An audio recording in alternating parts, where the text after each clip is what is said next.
Kita acara seminar pada siang hari ini.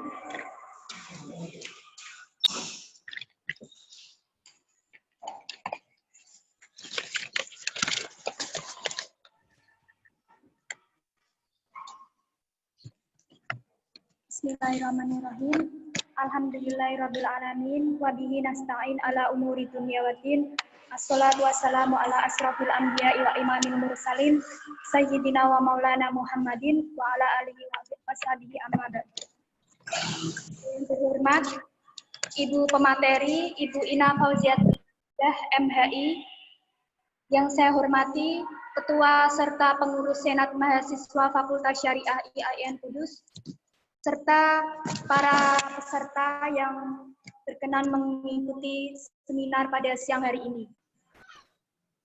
Sholawat serta salam tak lupa kita curahkan kepada Nabi kita, Nabi Agung Muhammad SAW. Semoga kita bisa mendapatkan syafaatnya di yaumul qiyamah nanti.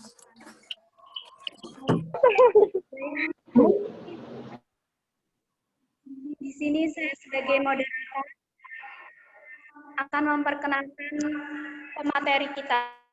Lengkap, Ibu Ina Fauziatal Ngazizah MHI, Perguruan Tinggi Institut Agama Islam Negeri Kudus, tempat tanggal lahir Boyolali 11 Oktober 1991, nomor HP bisa dicatat 082 242 160923. Alamat email inafauzi11@gmail.com. Riwayat pendidikan S1 Hukum Islam 2009 sampai 2013, S2 Hukum Islam 2013 sampai 2016. S3 Ilmu Hukum 2017 sampai sekarang. Jenjang karir, dosen IAIN Salatiga, dosen IAIN Surakarta, dan dosen IAIN Kudus mulai 2018 sampai sekarang. Baik, acara yang kita tunggu-tunggu yakni penyampaian materi kepada Ibu Ina Fauziatal Ngazizah MHI, waktu dan tempat kami persilakan. Halo Mbak Sinta, bisa dengar suara saya Mbak Sinta? Bisa, Bu. Alhamdulillah dengar. Oke. Terima kasih untuk teman-teman SEMA, untuk panitia acara pada kegiatan siang hari ini, untuk teman-teman peserta yang kami banggakan tentunya, dan untuk kegiatan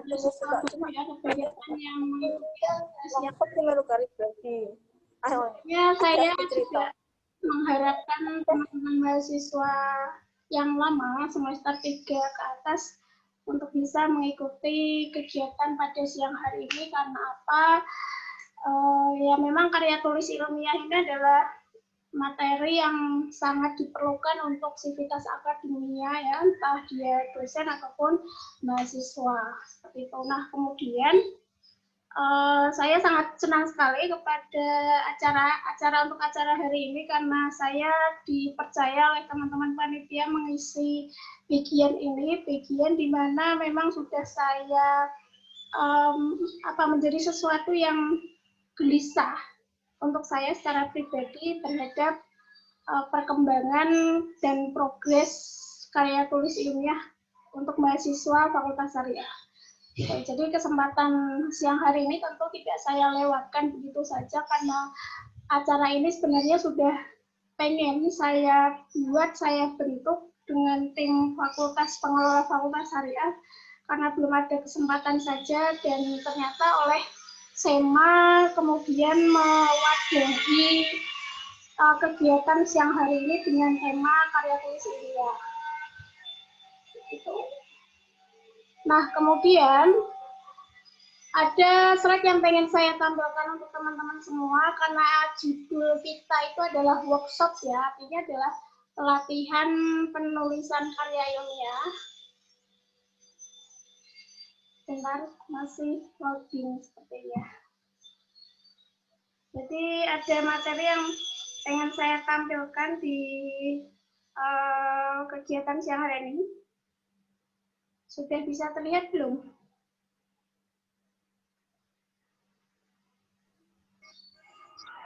Saya. Oke, jadi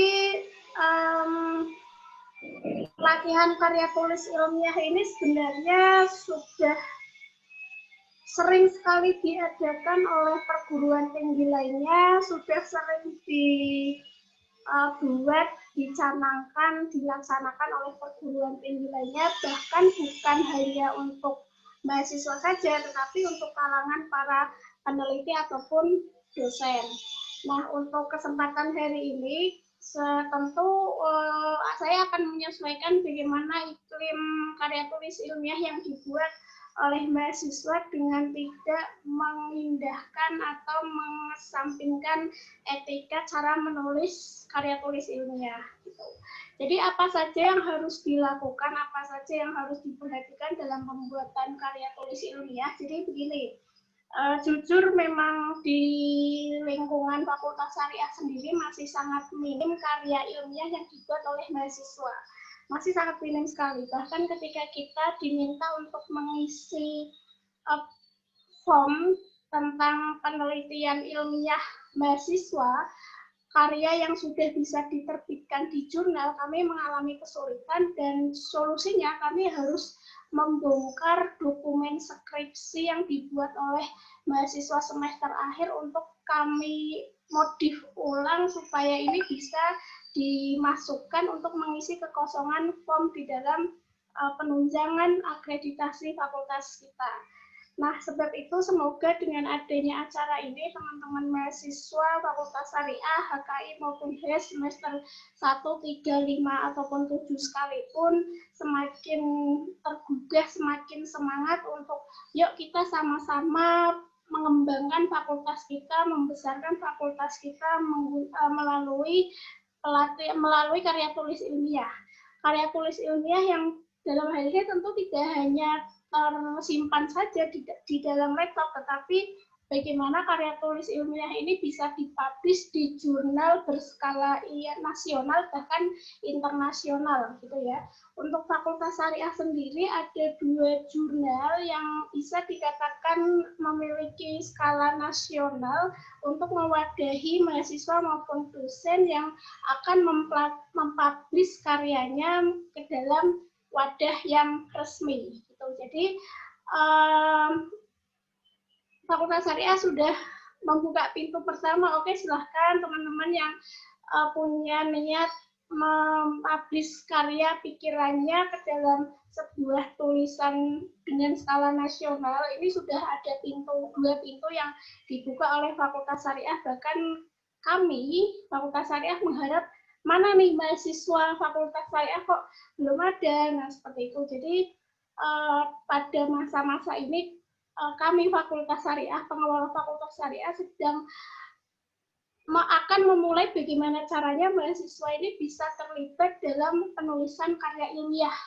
Penulisan karya ilmiah yang bukan hanya copy paste saja dari internet ataupun dari artikel yang sudah ada, tetapi ini merupakan buah dari analisa pikiran mahasiswa. Dan ini kemudian sangat akan bisa menunjang akreditasi fakultas ya. Prodi, HES, apalagi yang dalam hal ini perlu langkah yang sedikit lebih banyak dibandingkan HKI karena masih termasuk baru, tetapi kemudian tidak terus yang mahasiswa HKI bisa sedikit bersenang hati, tidak, karena kita memiliki PR yang sama, bagaimana caranya untuk HKI bisa naik kelas ke level yang tinggi, semoga saja akreditasinya bisa A, menjadi prodi pertama di kampus kita yang memiliki prodi A, kemudian yang HES juga harus bisa bagaimana caranya minimal sama, kalau bisa melebihi HKI yang sudah memiliki akreditasi juga tidak ada yang tidak mungkin. Dari apa yang bisa dilakukan oleh mahasiswa adalah melalui penerbitan karya tulis ilmiah di jurnal skala nasional dan internasional. Yang nasional dulu aja deh, nanti yang internasional mengikuti. Jadi seperti itu background kenapa kemudian karya ilmiah, karya tulis ilmiah ini sangat penting sekali untuk kita semua, bukan hanya untuk dosen tetapi untuk mahasiswa dan penunjang akreditasi prodi. Kalau akreditasi prodi dan fakultasnya bagus, teman-teman juga nggak akan ruginya, bahkan akan diuntungkan ketika teman-teman sudah lulus, nanti di tempat kerja ditanya apa akreditasi prodi Anda, misal seperti itu. Akreditasi prodi saya adalah B misalnya. Beda dengan teman-teman ketika menjawab akreditasi prodi saya adalah A, itu akan lebih punya gengsi dan punya kepercayaan diri dibandingkan yang sebelumnya. Nah, melalui penerbitan karya tulis ilmiah disinilah kemudian kita bisa ikut bersama-sama membangun fakultas kita untuk bisa lebih besar lagi dibandingkan sebelumnya atau dibandingkan dengan fakultas yang lain seperti itu. Jadi bukan hanya untuk kepentingan akreditasi saja teman-teman yang mahasiswa di mana sangat dituntut sekali untuk bersikap kritis, analitis, dan visioner, bisa didengarkan suaranya tidak melalui demo di jalanan, tetapi ya ini menggunakan sebuah karya dalam bentuk karya tulis ilmiah. Bukan hanya kita berteriak-teriak di media sosial, status, ataupun turun di jalanan, itu bukan lagi cara mahasiswa yang elegan untuk menyuarakan pendapatnya atau pikirannya. Gitu. Jadi sedikit informasi saja, saya mulai semester ini sudah mulai menggandeng beberapa mahasiswa Fakultas Syariah untuk bisa bersama-sama melakukan penelitian dalam mensistematikan sebuah karya tulis ilmiah supaya bisa terpublish di jurnal yang berskala nasional. Teman-teman yang lain juga silahkan misal punya ide, gagasan yang di dalam pikiran kalian tuh ada, tetapi bagaimana cara merumuskan, yuk kita bareng-bareng di kesempatan kali ini supaya kita itu sebagai mahasiswa tidak hanya sekedar ikut kuliah online, ada tugas ya dikerjain, nggak ada tugas ya cuma didengerin aja. Jangan hanya seperti itu. Tahu-tahu nanti ujian akhir, tahu-tahu garis semester sampai akhirnya udah lulus. Ya kalau misalnya teman-teman seperti itu ya menjadi mahasiswa yang standar banget ya, standar lah. Standar kalau teman-teman ya ngerjain tugas, ya kemudian mengerjakan ujian, ikut kuliah, entah online ataupun tatap muka, teman-teman juga punya karya yang dipublish di jurnal skala nasional atau internasional, punya karya yang bisa dipublish di koran, teman-teman akan bisa lebih mudah mendapatkan beasiswa di jenjang selanjutnya. Gitu. Jadi keuntungan-keuntungan yang akan didapatkan oleh mahasiswa yang memiliki karya tulis ilmiah yang banyak itu juga tidak akan mengkhianati bagaimana kerja kalian dalam melakukan penelitian. Gitu. Jadi sekarang jurnal penelitian ilmiah itu sangat lebih dihargai dibandingkan karya yang dalam bentuk buku. Karena penulisan karya ilmiah itu kebaruannya itu sangat bisa dipertanggungjawabkan. Gitu. Jadi untuk kesempatan siang hari ini semoga nanti bisa memberikan energi yang positif dalam penulisan karya ilmiah supaya teman-teman Fakultas Syariah di HES maupun di HKI banyak yang tergugah untuk aku punya ide ini dan aku ingin menuangkan di dalam sebuah tulisan. Nah, kita belajar mulai dari sekarang ya, kita belajar sama-sama tentang bagaimana pelatihan karya tulis ilmiah. Kita mulai pada materi tentang ini di slide berikutnya, bahwa di dalam penulisan karya ilmiah apa sih ilmiah itu, karangan ilmiah itu apa? Jadi karangan ilmiah itu berisi tentang fakta yang terjadi di lapangan, ditulis menurut metodologi penulisan yang benar. Teman-teman yang semester 7 mungkin sudah mulai merangkai, menyusun kerangka skripsi, bagaimana step-stepnya apa yang harus ditulis. Nah, bukan hanya teman-teman semester 7 saja, tetapi teman-teman semester 1, 3, 5 juga bisa menulis karya ilmiah yang bentuknya adalah bukan skripsi, tetapi adalah jurnal. Apa isinya? Ya isinya adalah ini, menyajikan fakta yang umum yang terjadi di masyarakat. Lalu bagaimana cara menulis yang menggunakan metodologi penulisan yang benar. Nah, kita jelaskan selanjutnya di slide berikutnya bahwa apa saja sih yang menjadi ciri atau karakter karangan ilmiah. Tentu dia adalah karangan yang sistematis. Itu pingin ngomong. Tidak sekedarnya dari halaman pertama kok tiba-tiba kesimpulan kan ya. Halaman pertama kok tiba-tiba ada analisa kan lucu. Yang seharusnya halaman pertama cover. Habis itu ada kata pengantar. Habis itu ada abstrak. Setelah itu ada apa lagi? Daftar isi sampai selanjutnya. Nggak etis kok karangan ilmiah namanya kata pengantar ditaruh di belakang. Itu bukan lagi namanya karya ilmiah, ngawur ya. Gitu. Jadi harus runtuh sistematif. Nah, kemudian ciri yang kedua adalah objektif. Di mana kita menulis itu harus bersikap netral. Contohkan saja, misal nih, ada mahasiswa namanya katakanlah kita salah satu peserta. Misalnya saja Ahmad Farid. Ahmad Farid ini dia adalah mahasiswa yang sedang meneliti tentang bagaimana kebijakan pemerintah daerah Kota Kudus. Karena Farid ini adalah mahasiswa yang sangat pro dengan pemerintah saat ini, kemudian dia memberikan asumsi secara berlebihan, tidak memandang bagaimana sisi lain dari si pemerintah daerah ini. Atau kebalikannya, Mas Farid ini kebetulan tidak pro dengan pemerintah saat ini. Dia melihat semua itu kelihatan buruk, negatif. Tidak melihat bagaimana sisi positifnya, itu namanya tidak objektif. Peneliti itu tidak boleh bersikap subjektif, dia harus netral. Dia di sini posisinya tidak boleh ada kecenderungan terhadap apapun. Gitu ya, semoga bisa dipahami. Nah, kemudian ciri karangan ilmiah berikutnya adalah dia harus cermat, tepat, dan benar. Namanya saja orang membuat karya. Namanya saja dia akan menganalisa sebuah fakta. Kalau misalnya salah, tidak tepat, bahkan tidak cermat, nah ini bisa diketawakan sama yang dikritisi, sama yang dijadikan objek. Gitu.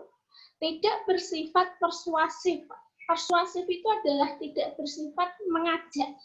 Ayo ikut partai A, ayo ikut partai B, ayo ikut calon yang aku idamkan, calon yang aku pilih. Itu artinya dia tidak boleh bersikap persuasif. Kemudian tidak boleh emotif, artinya tidak emosi. Pas lagi jengkel-jengkelnya, habis putus dari pacarnya, lagi meneliti, semua hal dituangkan secara tidak netral. Semua hal dituangkan dalam emosi. Rasanya panas, tidak cool. Kayak gitu. Jadi harus tenang, tidak bersikap tidak bersikap memiliki kecenderungan, dia juga harus sistematis, tidak boleh ada unsur untuk mengajak atau melakukan sesuatu. Bisa dimengerti ya? Semoga bisa dimengerti. Ciri karangan ilmiah itu seperti itu. Gitu. Kalau misalnya teman-teman mahasiswa semester 3, 5, ataupun 7 yang dulu perkuliahan sebelumnya sering sekali diberikan tugas oleh dosennya membuat makalah, itu sudah ada beberapa yang masuk pada ciri-ciri ini, ya sistematis, benar. Kebanyakan mahasiswa yang membuat makalah, itu memang umumnya sering sekali dimulai dari cover kata pengantar sampai pada daftar pustaka. Objektif, ya iyalah, wong dia hanya sekedar membuat tugas saja. Ngapain punya kecenderungan, karena sifatnya adalah teoritis sekali, bukan lapangan. Tidak persuasif, tidak emosi, cukup cermat, tetapi ada beberapa juga mahasiswa yang ketika membuat makalah asal-asalan dan hasilnya ada beberapa juga yang kurang tepat, tidak benar, dan kurang cermat. Gitu. Nah, semoga nanti teman-teman di mahasiswa 1, 3, ataupun 5, dan 7 ketika membuat karya ilmiah bisa memenuhi ciri-ciri karangan ilmiah yang ada di slide ini. Kemudian, sikap yang harus ditunjukkan oleh seorang peneliti. Ya, rasa ingin tahunya tinggi. Apa sih yang terjadi di kota ini? Apa sih yang terjadi di agama Islam? Apa sih yang terjadi di keluarga ini, misal HKI? Apa sih yang terjadi pada bank ini? Kebijakan apa yang dikeluarkan oleh fatwa kok bisa-bisanya mengeluarkan ini? Kenapa RUU KUHP itu sangat menuai kontra yang luar biasa dari mahasiswa. Nah, itu merupakan salah satu ciri sikap yang dimiliki seorang peneliti. Dia terbuka dan objektif, artinya tidak kemudian menutup diri, tidak hanya sebatas aku pokoknya ini kalau nggak ini salah. Itu tidak boleh seperti itu ya. Dia menerima semua informasi dari sana dari sini itu semua diinformasi, diterima dengan baik. Yang kok kayaknya informasi ini tidak tepat ya kemudian dicoba analisa dengan baik kenapa informasi ini kok salah berbeda dengan yang lainnya. Nah itu kayak gitu yang harus dicamkan dalam diri seorang peneliti. Menghargai karya orang lain, nah ini juga sangat penting sekali, artinya dia tidak plagiasi ya, tidak mengaku atau mencap karya orang lain menjadi karyanya. Banyak sekali contoh kasus yang terjadi di luar sana, misalnya saja ada seorang mahasiswa di tingkat S3 bahkan, kemudian dia membuat disertasi atau karya ilmiah tugas akhirnya yang entah dia dengan sengaja atau tidak itu menggunakan sistem checker plagiarisme itu dia kedeteksi bahwa dia telah mengutip sebagian besar hasil karya orang lain di karyanya. Konsekuensinya apa? Dia bisa saja langsung dicabut gelar doktornya karena penghargaan terhadap karya orang lain itu kurang. Gitu. Kemudian berani mempertahankan kebenaran. Ini sering sekali saya temukan di dalam sidang skripsi ya, ketika ada mahasiswa yang sedang sidang skripsi itu ditanya oleh penguji skripsinya, kamu kok bisa mengambil tema ini, kenapa kamu bisa mengatakan ini, bukannya ini salah, bukannya ini benar. Nah, itu harus punya argumen yang kuat untuk mempertahankan kebenaran yang menurut dia itu adalah benar. Apakah itu boleh? Nah, kalau di akademik bersikap ilmiah dengan memiliki satu sudut kebenaran menurut dia ketika bisa dibuktikan secara metodologis itu tidak bisa dipersalahkan. Ketika dia bisa membuktikan secara metodologis. Gitu ya. Kalau dia tidak bisa membuktikan secara metodologis, nah ini yang sangat mudah untuk dibantah oleh pemikir atau peneliti lain. Gitu. Jadi ketika misal dia mengatakan bahwa aku menemukan satu teori ini dengan cara ini, dengan tahapan seperti ini. Aku pun juga bersikap objektif, aku tidak persuasif, aku tidak memandang sepihak A, B, C. Itu bisa kemudian mempertahankan kebenarannya selama yaitu tadi dia bisa mempertanggungjawabkannya secara ilmiah atau secara metodis gitu. Nah, selanjutnya apa? Adalah sikap menjangkau ke depan, harus visioner ya. Apa yang ditulis ini kira-kira berguna nggak untuk ke depan? Apa sih gunanya kita menulis tentang katakanlah efek era disrupsi terhadap mahasiswa Fakultas Syariah ya. Mahasiswa 4.0 harus segera bergerak ke 5.0 kayak hampir-hampir sama yang dikatakan di seminar sebelumnya dengan narasumber sebelumnya. Apa yang seharusnya dilakukan oleh mahasiswa Fakultas Syariah di era digital seperti ini itu bisa dibuat menjadi sebuah karangan karena rasa atau cara berpikir dia itu adalah maju ke depan. Bukan lagi kita bicara tentang bagaimana mengetik menggunakan mesin ketik yang jempolnya sampai pegel-pegel, bukan cara kita kemudian menulis menggunakan genteng ataupun kapur untuk mengingat satu masalah, bukan cara seperti itu. Gitu. Jadi terus kemudian ada lagi yang terakhir adalah konsisten. Artinya dia kalau pertama kali mengatakan A, kemudian di bagian kesimpulan kok mengatakan B. Nah, ini yang harus dipertanyakan kredibilitas dia sebagai seorang peneliti. Nih, teman-teman yang semester 7 yang sudah mulai merangkai skripsi ini juga harus diperhatikan bagaimana mengkonsistenkan pendapatnya. Di dalam latar belakang mengatakan bahwa pernikahan siri itu tidak diperbolehkan.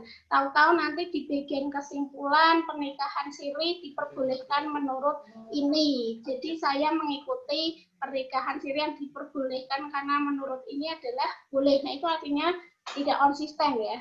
Gitu. Jadi kalau misalnya menurut ini mengatakan nikah siri boleh, ini bisa diperkuat atau dibantah oleh pendapat lain bahwa pernikahan siri itu tidak benar kalau diperbolehkan, misal seperti itu. Jadi konsistensi itu sangat perlu dimiliki oleh seorang peneliti. Gitu. Kemudian apa saja yang termasuk bagian dari sebuah jenis karya ilmiah? Jadi seperti yang sudah disinggung sebelumnya, kalau teman-teman semester 6, 7 ini kan mulai menggarap tugas akhir, ya bentuknya skripsi, dia juga karya ilmiah. Tesis untuk jenjang pasca sarjana, tugas akhirnya namanya tesis, itu juga karya ilmiah. Doktor S3, tugas akhirnya bentuknya adalah disertasi, itu juga karya ilmiah. Nah, kemudian untuk teman-teman mahasiswa di semester 1, 3, 5, ini bisa buat apa? Sangat bisa membuat penelitian, nanti bentuknya adalah jurnal atau makalah.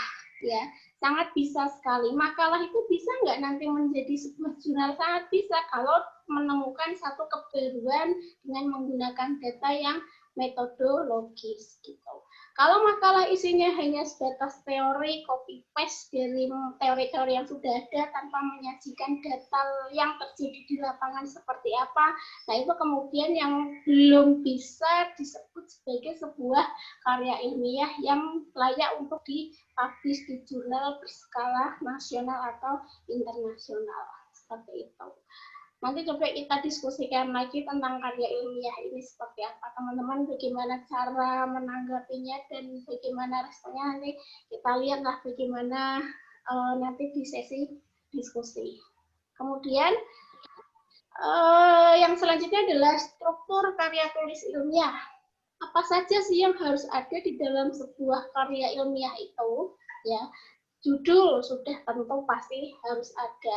Penulis, siapa penulisnya, siapa yang meneliti, afiliasi itu adalah dari mana dia itu mewakili suatu latar belakang dia. Misal katakanlah ini ada yang namanya Witantri yang sedang akan masuk. Witantri ini adalah mahasiswa Fakultas Syariah YN Kudus, ya berarti tulis saja Witantri, bawahnya mahasiswa IN Kudus, mahasiswa semester berapa IN Kudus. Kalau ada lagi namanya adalah katakanlah Firsa Bestari ya, Firsa Bestari ya, afiliasinya adalah katakanlah UI, Universitas Indonesia lah, itu harus disebutkan dari mana dia berasal.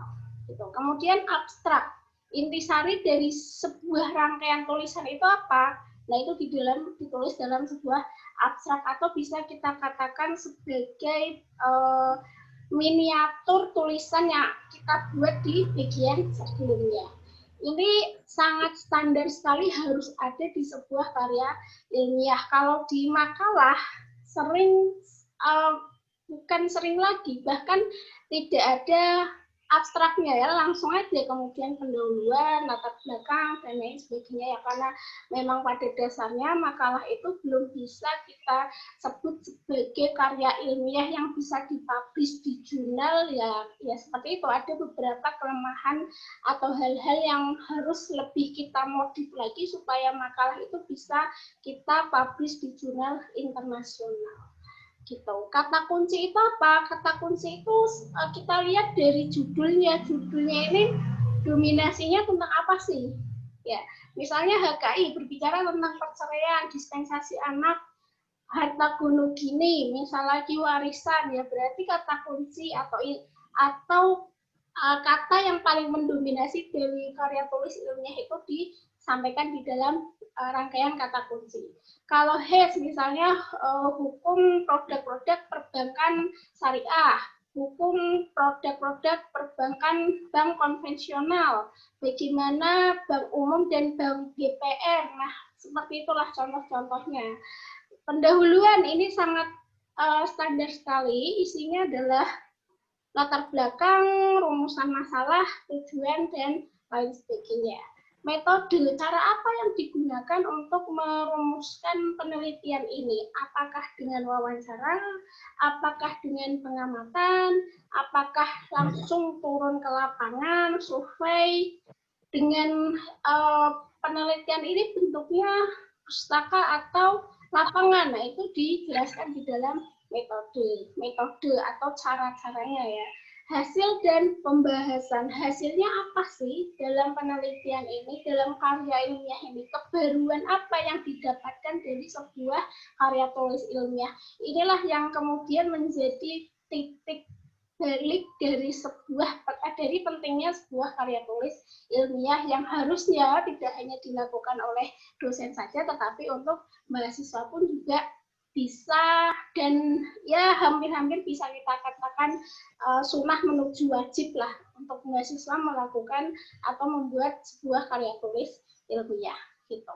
Kemudian saya menjadi punya inspirasi nih untuk mahasiswa yang barangkali ada di kelas saya. Bagi mahasiswa yang ada di kelas saya atau gabung di kelas saya, misal pernah merasa menulis sebuah karya tulis ilmiah yang sudah dipublish di jurnal skala nasional atau internasional, sampaikan ke saya dan saya akan memberikan reward nilai A gitu ya.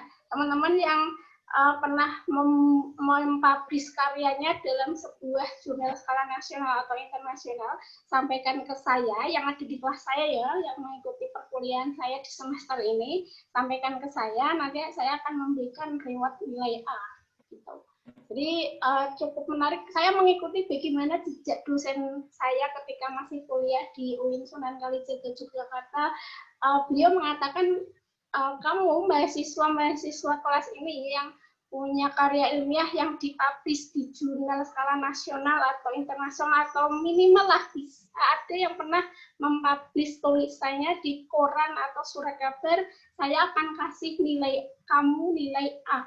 Saya mikir saat itu, apa segitu pentingnya kah sebuah karya tulis ilmiah sampai dosen ini kok berani-beraninya mau kasih nilai A secara tiba-tiba kan begitu ya, secara cuma-cuma. Ya memang sebuah ilmiah itu adalah, karya tulis ilmiah itu adalah sebuah karya yang tidak hanya lahir begitu saja seperti teman-teman, aku mau buat status tentang hari inilah, hari ini gabut banget ya, hari ini bosan banget ya, hari ini asik banget ya. Bukan hanya seperti itu, karena memang pada dasarnya karya tulis ilmiah ini didasarkan pada fakta yang ada, data yang ada, kok ia tidak sesuai dengan teori yang ada. Apa yang terjadi sih sebenarnya sampai lapangan, fakta di lapangan itu terjadi sebegitunya, tidak seharusnya. Jadi apa yang senyatanya itu tidak sesuai dengan apa yang seharusnya. Jadi menjadi sesuatu yang penting dan bisa mempengaruhi untuk fase berikutnya, untuk kebijakan-kebijakan yang akan dikeluarkan di momen berikutnya gitu. Jadi nanti teman-teman yang mengikuti perkuliahan saya yang merasa punya karya ilmiah yang pernah dipublish, sampaikan ke saya ya. Itu kita lanjutkan lagi struktur karya ilmiah di bagian judul. Nah, ini penting sekali teman-teman kalau membuat judul. Oke lah, kalau di makalah menyesuaikan tugas dosen, membahas tentang misalnya negara dan warga negara, membahas tentang geopolitik dan geostrategi, ya kayak gitu aja, katakanlah seperti itu. Nah, teman-teman yang di semester 7 mau mulai buat skripsi, judul ini tidak boleh terlalu panjang. Ada kisaran rentan katanya antara 5 sampai 15 kata gitu ya. Jadi jangan hanya sekedar hukum keluarga Islam perspektif sosiologi atau hukum perceraian di lingkungan desa bla bla bla menurut perspektif apa ya. Jangan hanya seperti itu, ternyata ada aturan mainnya ya. judul itu juga harus mencerminkan sebuah tulisan, mencerminkan isi. Penempatan judul itu sudah selayaknya ada di tengah center ya. Fontnya itu juga nggak boleh sembarangan, dia adalah 14 size-nya. Kemudian untuk fontnya Times New Roman itu sangat sudah standar sekali. Jangan diganti komik, jangan diganti chiller, jangan diganti Arial. Semacamnya seperti itu sudah ada ketentuannya. Teman-teman yang deskripsi saya kira sudah punya panduan deskripsi ya. Nanti bisa berkiblat kepada panduan deskripsinya yang teman-teman mau menerbitkan punya ide gagasan mau dituangkan dalam karya ilmiah. Nah, kira-kira seperti itu panduannya. Kemudian penulis dan afiliasi. Penulisnya itu kemudian nggak perlu ditulis gelarnya. Misalnya saja dia ya profesor, doktor, PhD, MBA, itu nggak perlu ditulis ya. Yang penting kamu tuh siapa. Ya, kamu itu adalah misalnya Elsa Eftinan. Tulis aja Elsa Eftinan meskipun kamu seorang profesor, doktor, PhD, itu nggak penting. Yang penting kamu itu siapa dan afiliasinya dari mana. Gitu. Fontnya 12 Times New Roman, standar ya. Kemudian selanjutnya ada yang disebut kita abstrak atau intisari. Nah, abstrak itu kisaran katanya ada 40 sampai 150 kata ya. 150 kata ini bisa dia berbahasa Indonesia atau dia berbahasa Indonesia plus Inggris ya. Itu standar sebuah karya yang mau dipublish itu berbahasa Indonesia itu sudah sangat standar, ditambah Inggris itu di atas standar. Gitu. Fontnya standar sama juga 12 Times New Roman. Kemudian apalagi yang dibahas di dalam intisari pembahasan sebuah karya ilmiah adalah abstrak. Abstrak itu isinya apa sih? Abstrak itu isinya adalah latar belakang, mengapa kamu menulis ini, apa yang menjadikan kamu tertarik menulis ini, metode yang kamu gunakan apa, caranya, bagaimana kok kamu mau meneliti ini, hasil yang diperoleh apa. Nah, itu sudah penting, poin-poin yang harusnya ada di dalam sebuah karya ilmiah. Gitu. Tertuang di dalam abstrak. Setelah abstrak ada apa? Setelah abstrak ada kata kunci ya. Kata kunci itu adalah kata yang paling muncul atau paling sering keluar di dalam sebuah karya ilmiah. Umumnya itu 2 sampai 5 kata. Supaya lebih mudah, ya ambil saja dari judulnya. Kalau judulnya lebih dari 10 kata bagaimana Bu? Ya 10 kata itu konjungsi, kata hubung itu nggak usah dimasukkan menjadi sebuah kata kunci ya, seperti itu. Kemudian latar belakang atau hal-hal yang mendasari sebuah karya ilmiah itu ada apa saja isinya. Nah, ini yang perlu diperhatikan teman-teman semester 3-5 yang mungkin masih akan bertemu dengan makalah semester 1 juga. Ya, latar belakang itu isinya adalah menggambarkan posisi makalah ini di bidang keilmuannya. Makalah ini berbicara tentang hukum, ya sampaikan tentang hukum, jangan sampaikan tentang biologi, ya jangan sampaikan tentang bagaimana ilmu kimia itu bisa berkembang. Sampaikan juga masalah apa yang dihadapi, ini penting ya. Ada masalah apa sih kamu mengeluarkan sebuah karya? Ada masalah apa sih kok kamu bisa menulis ini? Masalahnya karena aku disuruh sama dosen, Bu, ditugaskan oleh dosen, ya nggak seperti itu juga ya. Masalah yang terjadi di lapangan adalah bahwa ternyata pernikahan dini itu semakin berkembang, maka kemudian saya membuat rancangan penelitian berupa apa sih yang menjadi faktor-faktor penyebab meningkatnya pernikahan dini. Misalnya itu untuk HKI. Kalau di HES, permasalahan yang dihadapi bahwa koperasi itu harusnya dia itu kan punya sifat kekeluargaan, mensejahterakan anggotanya, ada nilai bagi hasil yang ada di dalamnya. Tapi kok kemudian kenapa koperasi itu praktiknya seperti bank? Nah, itu adalah masalah yang dihadapi.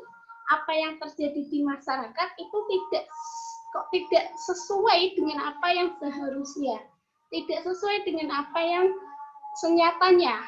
Jadi antara seharusnya dengan yang nyatanya itu tidak balance, tidak berjalan secara beriringan. Nah, itu yang disebut dengan masalah. Bukan masalah, itu contohnya adalah suami istri. Misal, seorang laki-laki dan perempuan ditemukan di dalam satu ikatan yang sah dan suci. Mereka hidup berdampingan, kemudian mereka buat rumah, punya keturunan, bahagia, sampai surga. Itu bukan masalah. Ya, itu memang hidup yang sewajarnya dan seidealnya manusia hidup itu seperti itu. Menjadi masalah ketika misal pernikahan itu kok mengandung unsur kekerasan dalam rumah tangga. Menjadi masalah ketika kok misal si istri ini membangkang apa yang diminta oleh suami, tidak taat terhadap suami, itu adalah menjadi sebuah masalah. Kalau di contohnya apa? Banyak. Misal adalah seorang pedagang itu kan memuliakan pembelinya ya.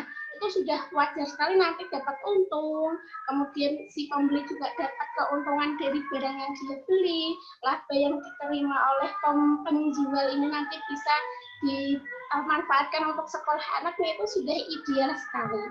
Menjadi masalah ketika si pembeli tidak mau membayar, belum nomor barang tapi orang bayar. Menjadi masalah ketika si penjual ini memberikan barangnya tidak sesuai dengan apa yang dikatakan, itu masalah.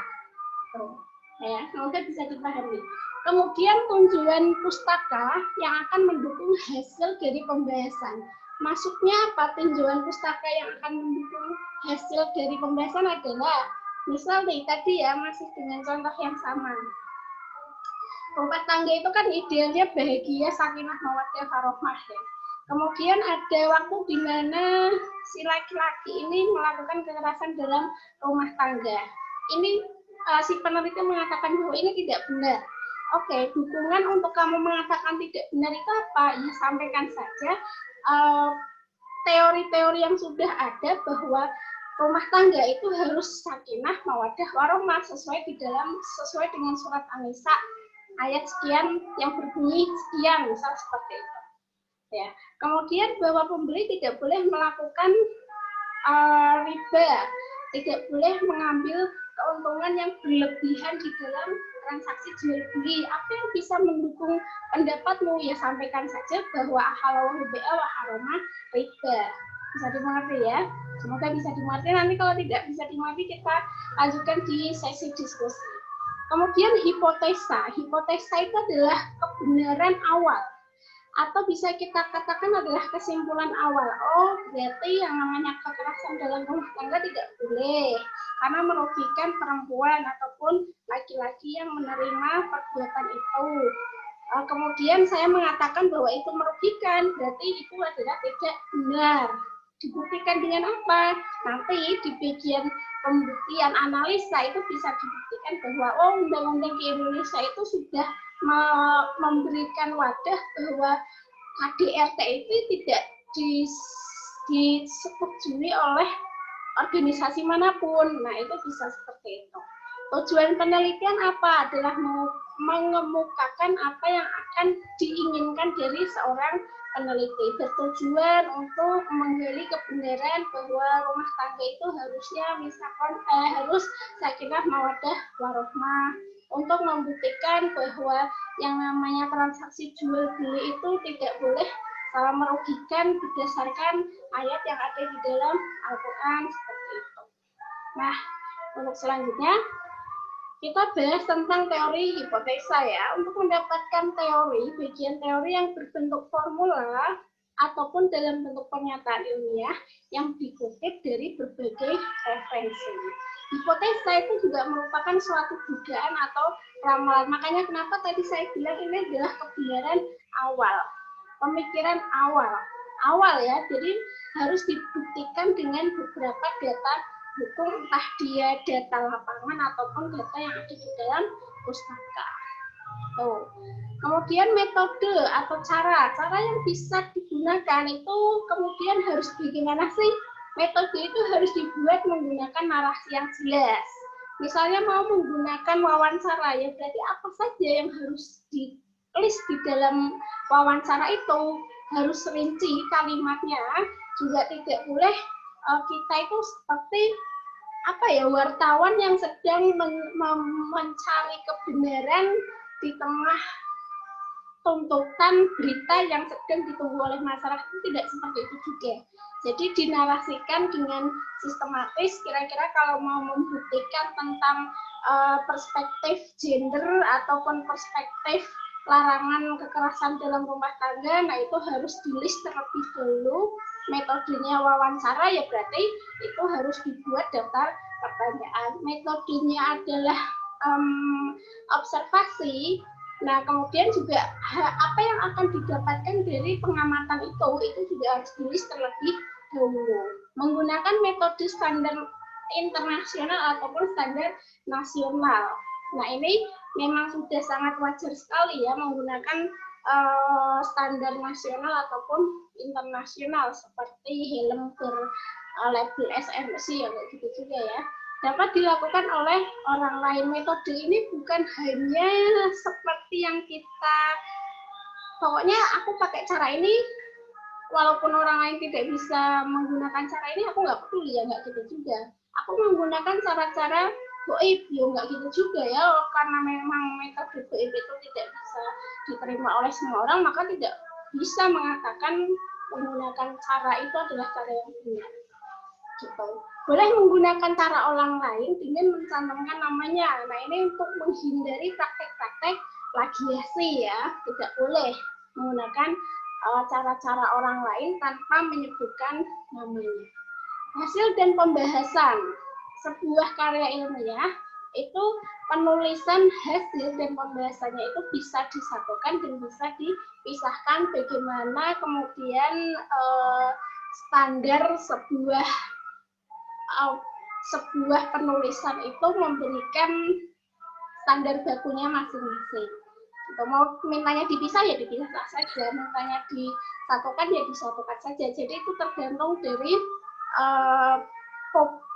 publikasi yang akan kita jadikan tempat untuk mempublish karya kita.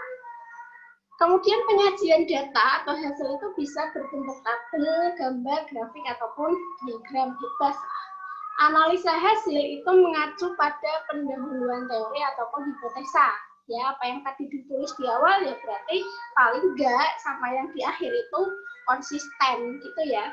Sama lah yang analisa yang dipakai di awal sama yang di akhir kok beda. Nah, ini oleh penguji, bagi yang mau skripsi tentu menjadi pertanyaan besar.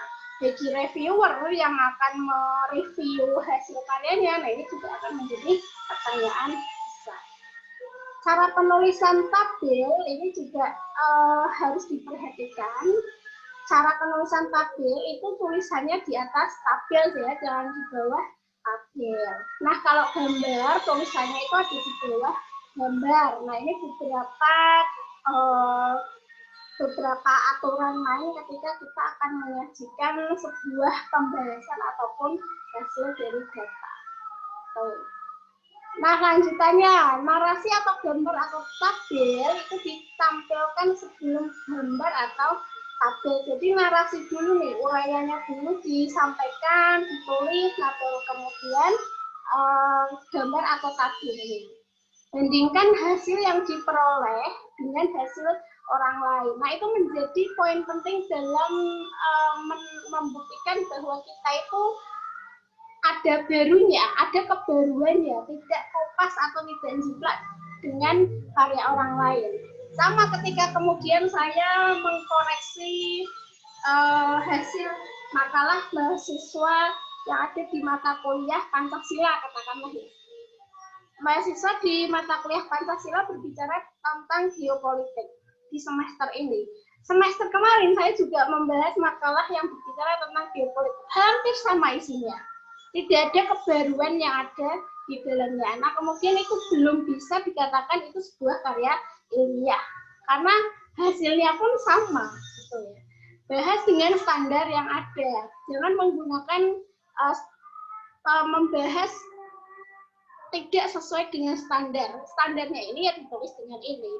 Standarnya adalah di dalam makalah ada pembahasan, ada pendahuluan, pembahasan isi. Kok tiba-tiba habis pendahuluan ada kesimpulan saran, pembahasannya nggak ada. Nah, itu tidak sesuai dengan standar.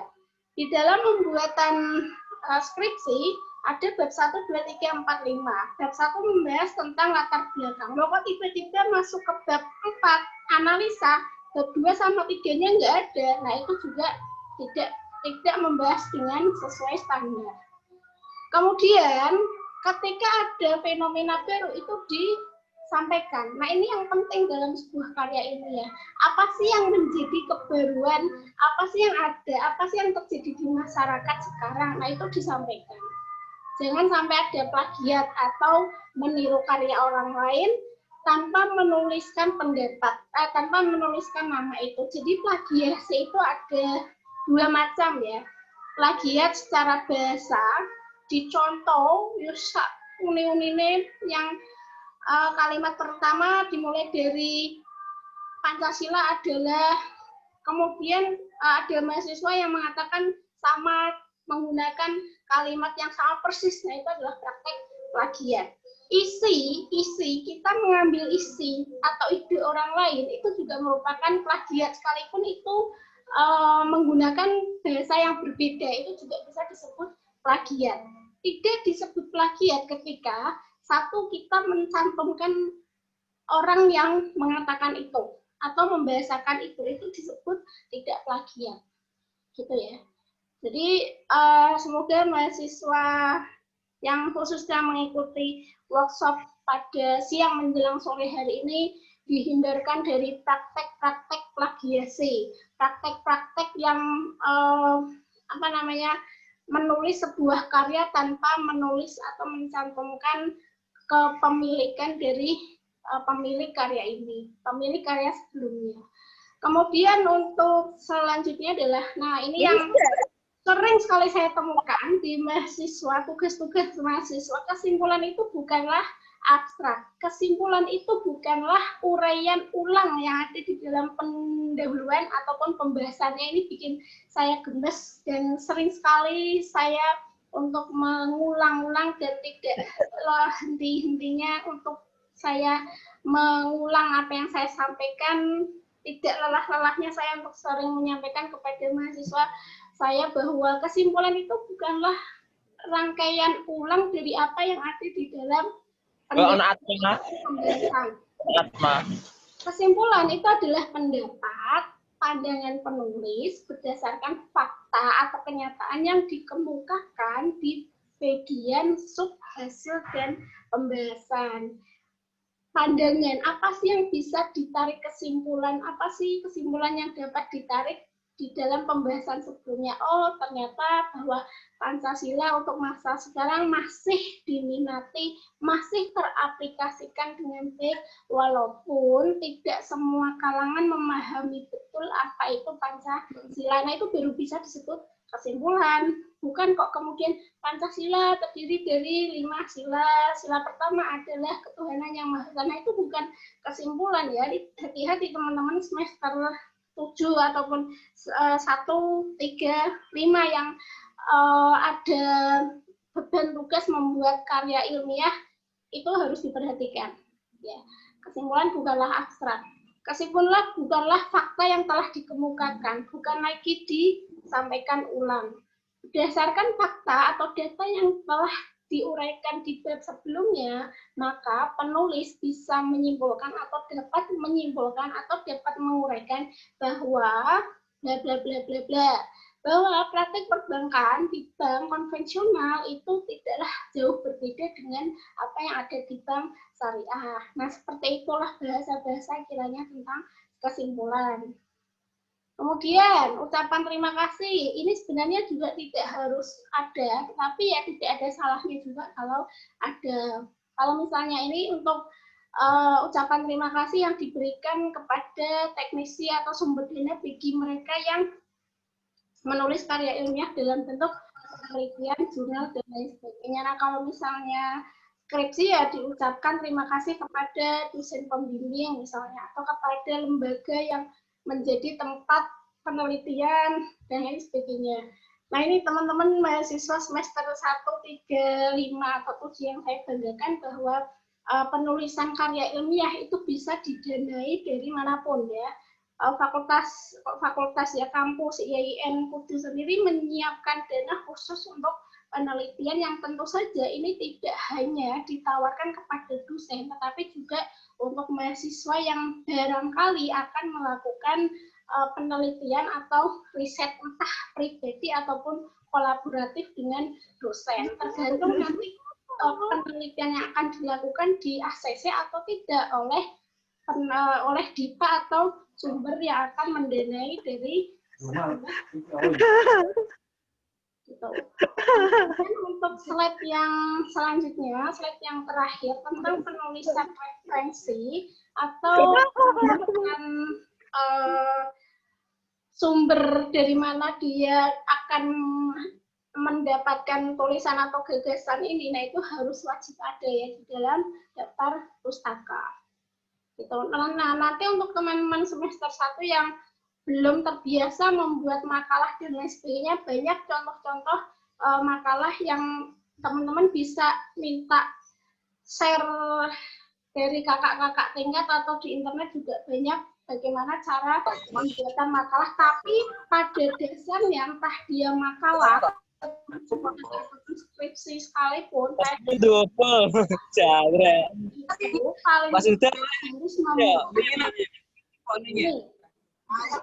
paling tidak harus memuat ini gitu. Judulnya apa, afiliasinya apa, dari mana, penulis abstraknya apa, harus ada metodologi, hasil maupun pembahasan. Ini adalah standar banget yang harus ada di dalam sebuah karya ilmiah. Kalau makalah-makalah mahasiswa itu bisa disebut karya ilmiah atau tidak? Bisa disebut sebuah karya ilmiah kalau itu dia ada kebaruannya, ada datanya, ada faktanya, ditulis secara metode. Memang jujur saya katakan bahwa makalah yang sering saya temuin entah di mahasiswa Kudus, Salatiga, Purwakarta itu isinya ya adalah copy paste teori yang sudah ada sebelumnya, hanya sekadar untuk menggugurkan kewajiban tugasnya dari dosen. Itu ya. Itu. Jadi yuk teman-teman mahasiswa Fakultas Syariah, kita sama-sama membesarkan nama kita secara pribadi, kita sama-sama membesarkan prodi kita secara bersama-sama lewat karya tulis ilmiah. Teman-teman mahasiswa yang bisa mempublish karyanya di dalam jurnal, surat kabar, dengan presentasi yang cukup tinggi setiap bulan menulis karya ilmiah di jurnal A, B, C, sampai bisa berskala internasional, itu akan sangat lebih mudah mendapatkan beasiswa di jenjang selanjutnya. Banyak keuntungan-keuntungan yang didapatkan dari sebuah karya ilmiah. Itu kalau untuk mahasiswa. Kalau untuk dosen memang sudah menjadi kewajiban kita untuk melakukan penelitian, riset, atau membuat karya ilmiah. Memang tugas dosen itu tidak hanya mengajar saja, tetapi tugasnya juga melakukan penelitian dan melakukan pengabdian. Mahasiswa pun juga dituntut untuk melakukan penelitian, bahkan menjadi salah satu syarat kita untuk bisa menaikkan level akreditasi kita. Untuk prodi HES maupun HKI pun juga seperti itu. Seperti yang saya sampaikan sebelumnya bahwa mahasiswa Fakultas Syariah masih sangat amat minim sekali membuat atau menciptakan sebuah karya ilmiah. Ini menjadi apa ya, bisa dikatakan PR kita bersama, tidak hanya Budekan saja, tetapi juga mahasiswa-mahasiswa yang semoga yang ikut di dalam kegiatan ini bisa habis ini tergerak dan termotivasi untuk membuat karya ilmiah. Belajar itu bisa dari mana saja dan mudah ketika kita ada kemauan. Mampu itu akan sangat bisa mengikuti dengan mudah ketika ada kemauan dan kemampuan itu bisa berjalan beriringan ya. Mampu itu akan ada ketika kemauan ada. Gitu. Jadi seperti itu. Semoga penyampaian saya memberikan energi positif di dalam penulisan karya ilmiah, karena memang kita membutuhkan mahasiswa yang kritis di dalam kritis tidak hanya menulis status saja di WA, kritis dalam menulis status di Instagram ataupun di media sosial lainnya, tapi kritis dalam penulisan di karya ilmiah.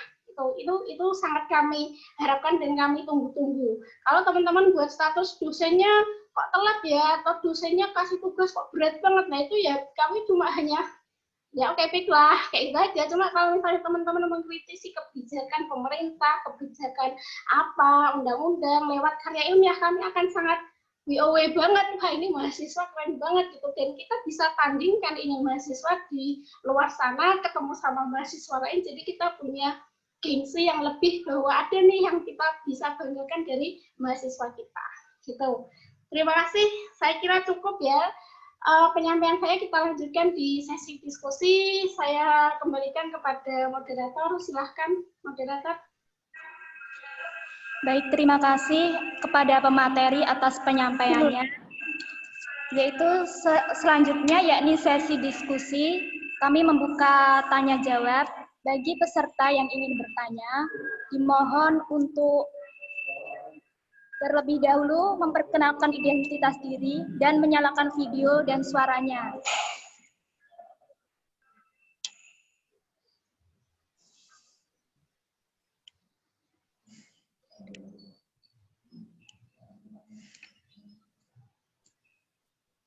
Bagi yang ingin bertanya,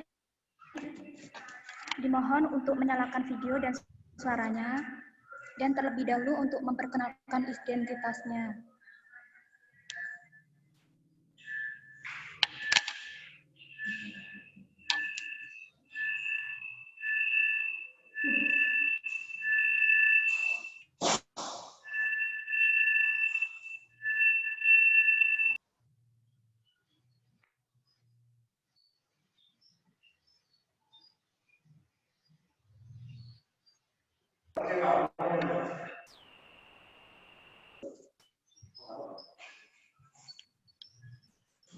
Ya, mungkin ada yang kurang jelas bisa ditanyakan oleh pemateri.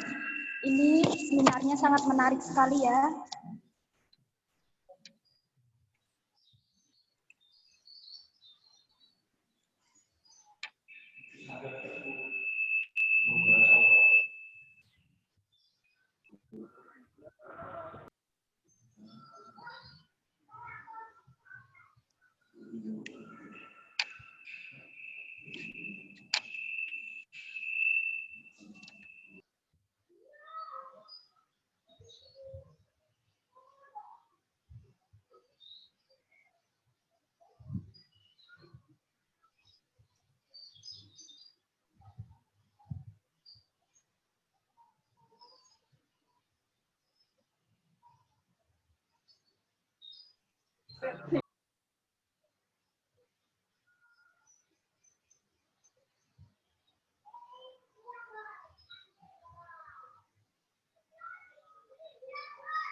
Perkenalkan, nama saya Vera Adria Solikin dari Fakultas Syariah, Prodi Hukum Keluarga Islam.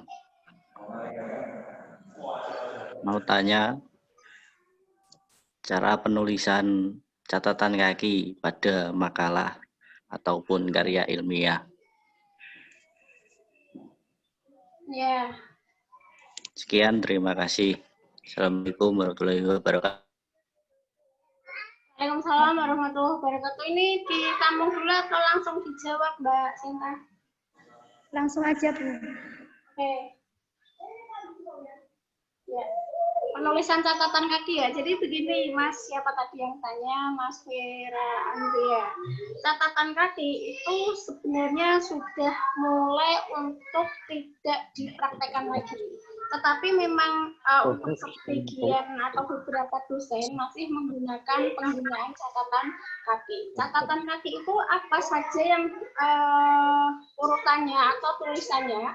Jadi begini, kalau misalnya catatan kaki itu harus ada konsistensi antara catatan kaki di nomor 1 ataupun di nomor 2 ataupun di nomor selanjutnya.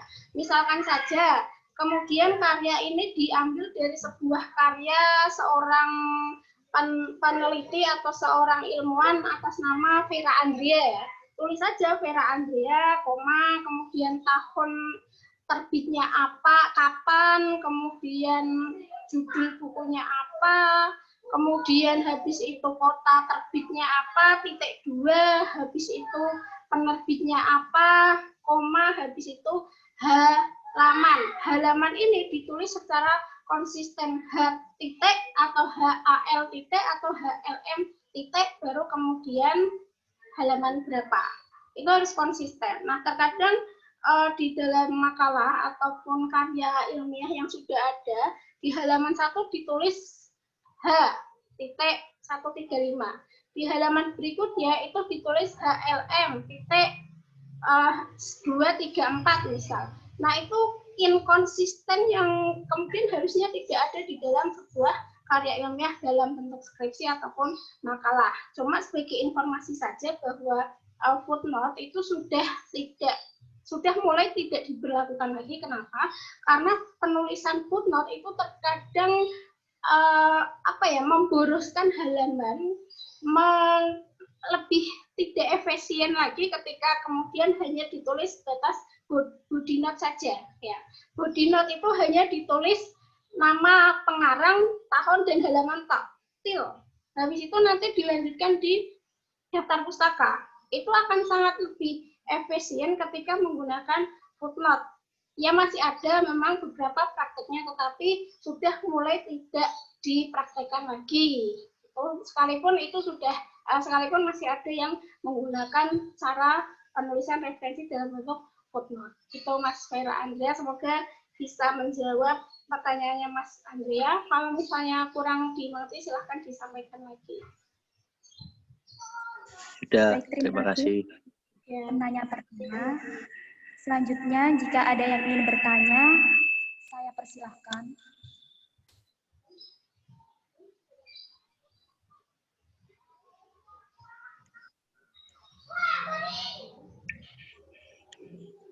Mbak Sinta semester 7 ya? Iya, Bu, semester 7. Udah ada ide mau nulis skripsi apa?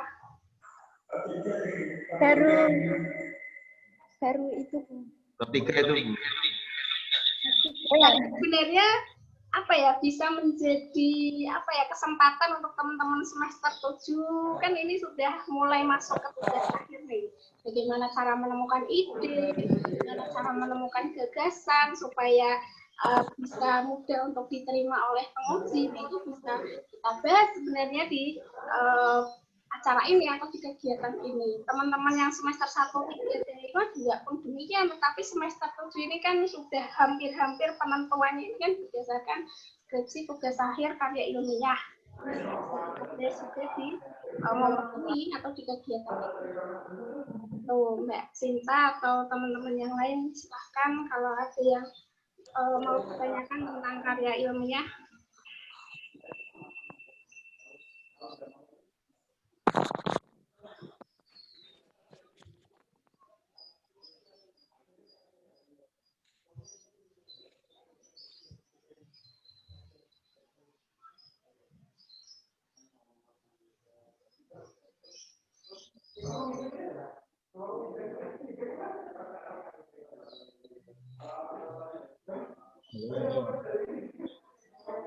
Halo Bu Ina. Ya, silakan. Ya, saya perkenalkan, saya Abdul Mustaqim, selaku mahasiswa Fakultas Syariah IAIN Kudus. Nah, gini Bu, sedikit bertanya mungkin untuk adik-adik maba dulu mengenai. Suaranya diperkeras, Mas, sudah. Mas sudah. Ini Bu, mungkin ada ketentuan yang paling terbaru mengenai pembuatan makalah. Ini adik-adik maba kan belum begitu jelas atau paham mengenai mekanisme atau teknik pembuatan makalah yang digunakan. Mungkin bisa dijelaskan gitu. Terima kasih. Oke, Oke, sama-sama Mas Huda. Tentang makalah sendiri ya, tentang makalah jadi yang sangat standar sekali teman-teman mahasiswa semester 1 nih yang mungkin belum terbiasa membuat makalah, yang harusnya ada itu ya tentu adalah cover ya kan. Cover judulnya apa, misalnya judulnya ditugaskan oleh dosen menulis tentang geostrategi di Indonesia, ya tulis saja judulnya geostrategi di Indonesia, disusun guna memenuhi tugas mata kuliah ini, dosennya ini, ya kan. Habis itu logo, habis itu nama kelompok, misalnya ditugaskan secara berkelompok, dan sangat standar sekali, itu sudah menjadi standar. Habis itu ada kata pengantar, rincian kata pengantar isinya apa saja, tadi sempat dibahas. Habis itu ada daftar isi, ada pendahuluan itu isinya apa saja, tadi sudah sempat dibahas ya. Ada latar belakang, ada rumusan, ada tujuan, itu dituliskan di dalam pendahuluan. Bab 1. Di bab 2 ada yang namanya pembahasan. Pembahasan itu ya yang dibahas tentang geopolitik di Indonesia, dimulai dari geopolitik adalah bla bla bla bla bla bla. Sejarah geopolitik di Indonesia dimulai misalnya tahun 1045 pasca kemerdekaan RI. Misal habis itu ada amandemen dan sebagainya. Nah, itu dituliskan di dalam pembahasan.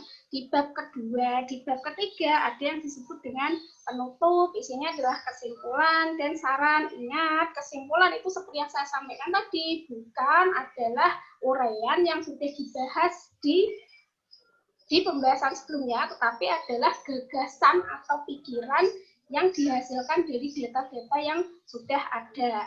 Begitu juga untuk skripsi, kesimpulan itu bukan uraian ulang, bukan tulisan ulang yang sudah ada di bagian sebelumnya, bukan seperti itu ya.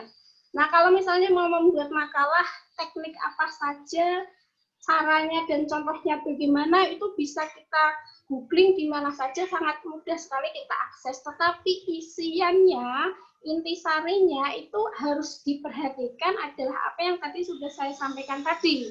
Kesimpulan itu isinya apa saja, ya. Pembahasan itu isinya apa, latar belakang itu isinya apa saja. Nah, itu harus diperhatikan dan semoga kegiatan ini bisa memberikan manfaat dan efek positif untuk teman-teman yang akan melakukan atau menulis tugas dalam bentuk makalah. Ya. Seperti itu, Mas Huda. Kalau misalnya mau mencari tahu bagaimana teknik penulisan yang baik di dalam pembuatan makalah, itu bisa kita search dan Google, tetapi intisarinya apa saja yang ada di dalam sebuah karya ilmiah yang bentuknya makalah, itu yang sudah saya sampaikan tadi. Mau makalah, skripsi, jurnal, disertasi, tesis, itu isinya itu standarnya seperti yang saya sampaikan tadi. Itu ya Mas Huda ya. Gitu. Jadi entah untuk semester 1 ataupun semester 7, 3, ataupun 5 itu sama, isinya intinya sama, tetapi memang ada beberapa isian yang berbeda. Kalau di dalam makalah umumnya tidak ada abstrak, umumnya tidak ada kebaruan, tidak ada data. Nah, kalau diskusi ada makalah yang umumnya tidak bisa kita publish, semoga habis acara ini bisa kita publish menjadi bentuk skripsi yang layak publis di jurnal skala nasional ataupun internasional. Harapannya seperti itu, gitu ya Mas Huda ya. Jadi bukan hanya makalah yang kemudian numpuk di pojokan ruangan dosen. Banyak kali temuan seperti itu ya. Kalau teman-teman main ke R6 atau R7, lihat aja itu di pojokan-pojokan ruangan dosen. Banyak sekali makalah yang numpuk ya, karena memang makalah yang ada saat ini di mahasiswa kita adalah copy paste teori-teori yang sudah ditulis ribuan mahasiswa di semester sebelumnya, gitu. Ya, tulisan atau rangkaian-rangkaian yang ditulis mahasiswa, ribuan mahasiswa yang ditulis di semester berikutnya di kampus yang lain itu hampir-hampir sama isinya. Jadi tidak ada kebaruan, tidak ada data, tidak ada fakta yang ditulis di dalam sebuah makalah. Harapannya nanti semester 1 yang habis mengikuti acara ini membuat makalah tidak hanya sebatas teori-teori saja, tetapi juga bisa mengungkapkan fakta, data, permasalahan yang terjadi di lapangan, sehingga bisa layak kita publish di jurnal berskala nasional atau internasional, atau mungkin bisa menjadi inspirasi di semester 7 nanti untuk dilanjutkan di dalam skripsi atau tugas ilmiah karya tulis yang di dalam bentuknya skripsi. Gitu Mas Huda. Semoga bisa menjawab apa yang dipertanyakan Mas Huda. Kalau teknisnya, bagaimana cara menulis footnote, bagaimana cara menulis daftar pustaka, itu adalah ya pelajaran yang sudah harusnya kita selesai di SMA. Ya, kita bukan lagi membahas seperti itu. Nanti ketinggalan zaman ya. UMK udah lari sampai sana, salah 3 aja udah gorok ke UIN, kita masih cara menulis footnote, cara menulis daftar pustaka, ketinggalan zaman kan gitu. Di kampus lain sudah banyak profesor, kita masih ya caranya punya profesor. Itu Mas Huda yang bisa saya sampaikan, semoga bisa menjawab dan menginspirasi.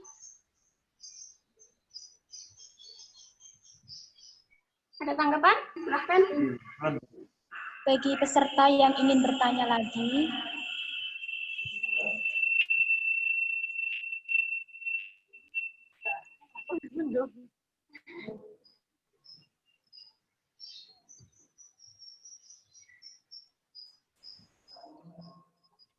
jika ada yang ingin bertanya, silakan.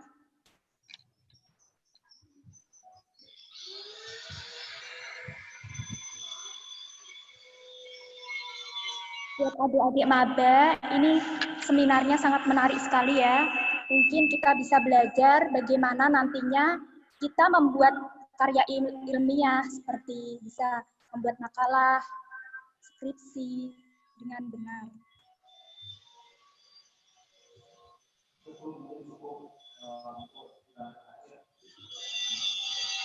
Silahkan. Kalau tidak ada, saya mau memberikan closing statement Mbak Sinta dan teman-teman lain sebelum diakhiri.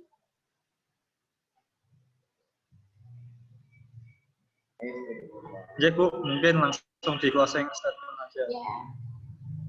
Jadi begini teman-teman semuanya, untuk panitia ataupun peserta, kalau misalnya semester 1 masih akan belajar cara pembuatan makalah, buatlah makalah yang layak untuk dipublish. Buatlah makalah yang tidak hanya mengcopy paste teori-teori yang sudah ditulis oleh ribuan mahasiswa, ribuan kakak-kakak tingkat kalian. Ya, caranya bagaimana, dasar apa yang harus kita miliki adalah yang saya sampaikan tadi. Teman-teman skripsi yang mau mengerjakan skripsi itu juga sama. Cari ide-ide, gagasan, permasalahan yang terjadi di masyarakat, itu layak atau tidak. Pokoknya cari dulu lah masalah yang terjadi di masyarakat, kemudian didiskusikan dengan dosen pembimbing skripsi, itu akan sangat lebih mudah dibandingkan teman-teman kelamaan mikir mau cari apa, nulis apa, itu sangat kelamaan sekali. Ya, lihat aja sekitar kalian, ada masalah apa yang sesuai dengan prodi tentunya. Masalah hukum apa, kalau bicara tentang bagaimana zat ini bisa memunculkan reaksi dengan zat ini, itu bukan bidang kalian. Oh, di masyarakat itu sedang kritis-kritisnya atau viral-viralnya menolak RUU KUHP. Nah, itu dituangkan saja menjadi sebuah karya dalam bentuk skripsi. Yang semester 1, 3, ataupun 5 menulis makalah ya Mbok ya, hanya sebatas niru nggone kakak kelas, aja sebatas niru nggone mahasiswa dari luar kampus. Jangan hanya seperti itu. Kalau mau membuat karya sisan gini, sisan bisa kita gunakan untuk bisa melangkah maju ke depan. Bisa dipublish, teman-teman namanya dikenal di dunia karya ilmiah, tulisannya dibaca oleh banyak orang, kemudian bisa menambah di list CV kalian ketika mau mengajukan beasiswa, itu tentu sangat menunjang sekali. Ya, itu yang kemudian semoga bisa menginspirasi untuk kalian. Kalau kalian bertanya bagaimana cara menulis daftar pustaka yang baik dan benar di acara ini, ya itu adalah sesuatu yang bisa dikatakan yo oke, saya jawab, habis itu ya selesai. Kita berpikir dan mencari hal-hal yang lebih berbobot dibandingkan hanya sebatas teknik-teknik seperti itu ya. Karena mahasiswa memang sudah selayaknya berpikir secara kritis, analisis, dan semoga bisa dituangkan dalam sebuah karya ilmiah sesuai dengan metodologi yang dibenarkan, dan itu bisa didengar oleh semua orang, tidak hanya dosennya saja, tetapi dosen dari luar, bahkan profesor dari luar. Harapannya seperti itu. Membuat makalah jangan hanya sebatas menggugurkan kewajiban kepada dosen yang membagi tugas, tapi buatlah makalah yang targetnya itu bisa bisa dipublish di jurnal di skala nasional ataupun internasional. Itu akan sangat membanggakan buat kami semua ya, sebagai pengelola fakultas ataupun dosen yang ada di lingkungan fakultas syariah gitu. Jadi ya itu yang bisa saya sampaikan, semoga menginspirasi teman-teman semester 1 yang masih kesulitan atau masih kebingungan cara menulis dengan baik dan benar di dalam sebuah tugas makalah itu bagaimana. Silahkan teman-teman bisa mencari informasi itu. Teknik penulisan itu sangat mudah sekali ya. Kalau mencari intisari dari sebuah tulisan, bagaimana cara membuat karya yang berbobot, nah itu yang mahal, dan semoga ini bisa menjawab pertanyaan-pertanyaan mengenai itu semua. Itu Mas Huda, Mbak Sinta, dan panitia, terima kasih sudah mengadakan acara ini. Semoga acara yang semacam ini bisa dilakukan di lain-lain kesempatan, di lain-lain waktu, dan teman-teman tidak hanya semester 7 saja, semester 1, 3, 5 bisa mengambil manfaat dari acara macam-macam seperti ini, gitu ya. Gitu. Jadi itu yang bisa saya sampaikan. Terima kasih atas perhatiannya. Saya cukupkan, dan wassalamualaikum warahmatullahi wabarakatuh. Waalaikumsalam warahmatullahi wabarakatuh. Sebelum acara ini selesai, dimohon para peserta untuk menghidupkan videonya terlebih dahulu. Ini adalah sesi foto bersama.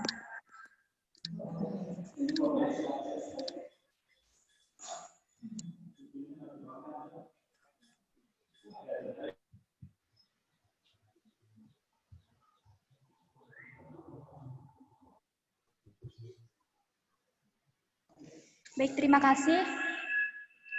Untuk mengakhiri acara seminar pada sore hari ini, saya sebagai moderator mengucapkan terima kasih banyak kepada Ibu Ina Fauziatul Ngazizah MHI atas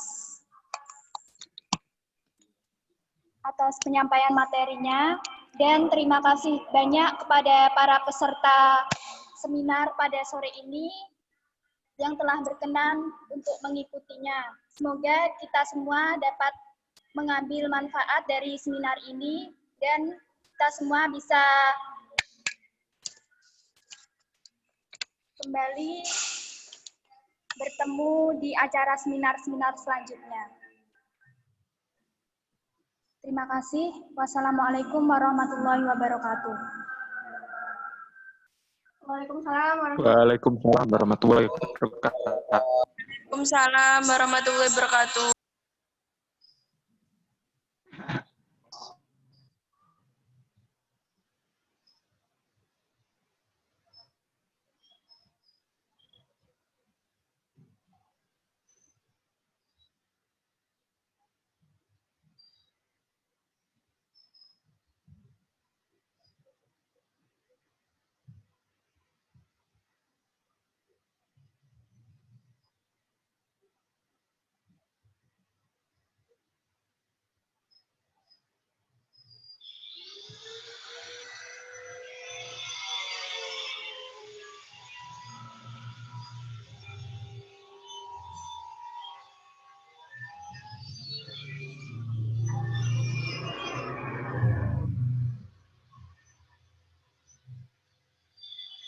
Sebelumnya saya tutup ya. Terima kasih banyak Bu Ina.